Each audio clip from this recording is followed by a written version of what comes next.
All right, we got star 2 to raise your hand. Got a bunch of great questions tonight, getting through some good stuff. Star 2 to raise your hand for any questions, comments, or victories.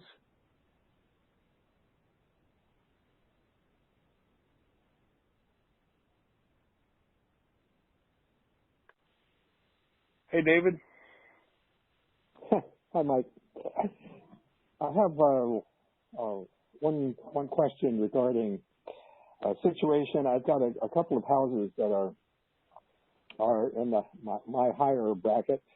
You might say one's 185 and the other's 285, basically.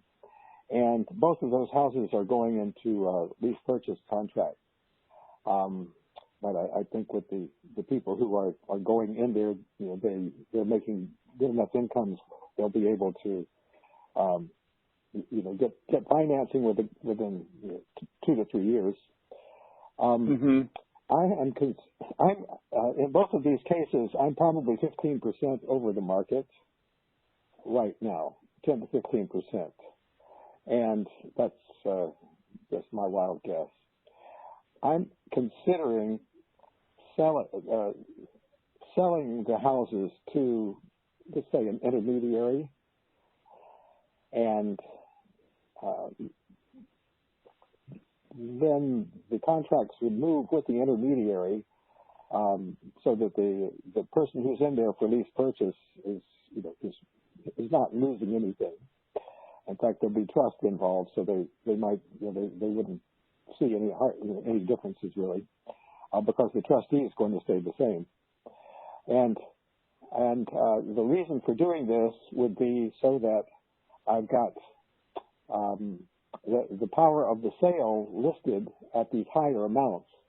In so many cases, I think I've raised property values in neighborhoods that I've gone into because I'm typically selling with owner financing at a little bit higher pricing.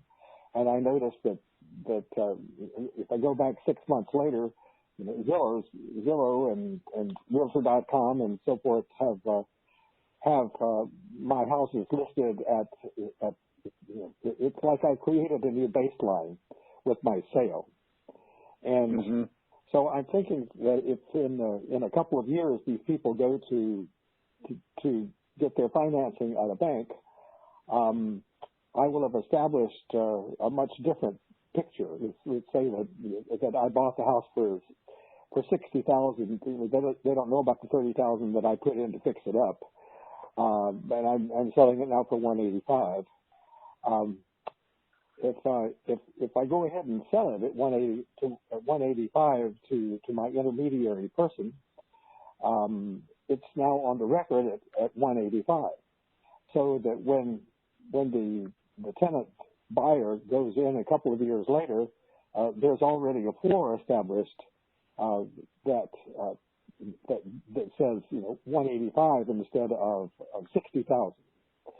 So that's my thing that I'm wondering about, and just wanted to bounce that off of you to see if you saw anything horrible that I'm not looking at about that. Okay, so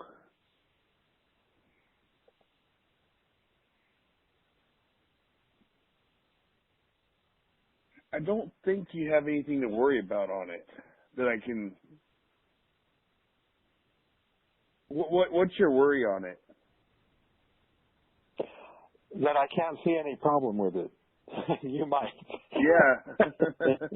No, I don't see any problem with it. Oh, okay. All right. Yeah, I don't see any problem with it. I think you're right on course. All right. Well, I'll be selling to the intermediary, of course, with seller financing, and their payments will be higher than what's coming in. So it's basically a wrapped a wrapped deal. You just have to make sure they can afford the difference. That's the biggest thing. Yes. Oh, you mean with the intermediary? Yes. Oh, yes. No problem there. Okay. Thank you. I appreciate the thought on that. All right. All right, David. I appreciate it. That's fine. Okay.